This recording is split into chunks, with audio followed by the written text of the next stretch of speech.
world! I've decided it's time for another random video.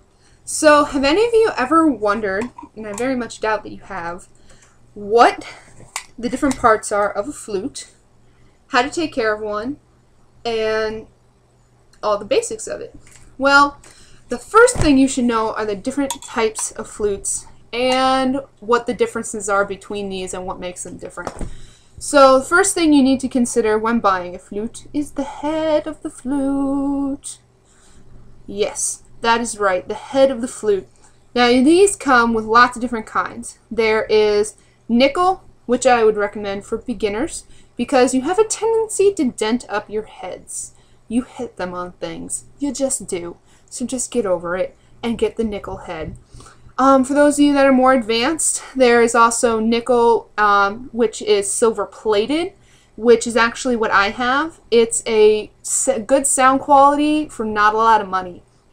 You can also get a solid silver head, which is the next step up. That has really good sound quality. And then you can also get a gold lip plate, which also helps with sound quality. It gives you a more warm tone. The next piece is the midsection. This is where most of the differences come in. The midsection, again, can be nickel or solid, or it can be silver-plated nickel, or it can be solid silver. You can have open hole keys, which is like what I have. These are keys where there's a hole, ta-da, in the middle, and your finger goes over it. Pretty simple. Again, for beginners, I would say don't get open hole flutes. They are more difficult to learn. These require to make sure that you always hit the center of the key or else you don't get the note out. There's also an inline G. That's this key right here. I'm trying to not make it shine on the key. This key right here, this one right next to the foot pedal key. This key can also be out of line. So it's lower, it's usually down here. That's for people who can't get their finger all the way up there. Again, if you have that problem, don't get an open hole flute because you can't get your fingers on the keys. You can also get, again, gold keys. That again gives you a much warmer tone.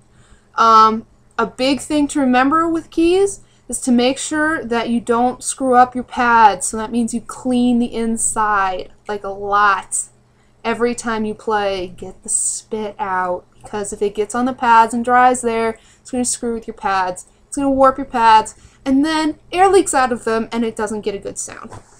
So the last part of the flute is the foot keys. Foot piece. Okay, so you can get several different kinds. This one, like what I have, mine's kind of a middling level flute, and it has the extra B flat key. That gives you an extra roller up here that closes that key. It just means that you can hit a low B flat. I don't use it very often, so I wouldn't really recommend spending the extra money to get it. Again, nickel plated.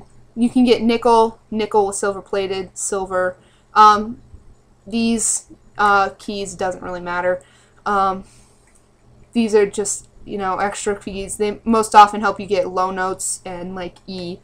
So not a big deal. Fit together like this.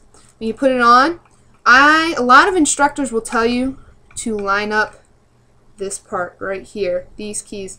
I don't prefer that. I actually like to put it so that this part right here, this line that holds the keys, is right down the center. That's just my personal preference, and it really doesn't make a difference in your tone. The last piece, this is where you're going to do most of your tuning, right here, the head piece. This goes on, some of them, a lot of beginner flutes have lines on there to help you line up to where it should go, but most of the time the hole should be lined up right down the center of the keys.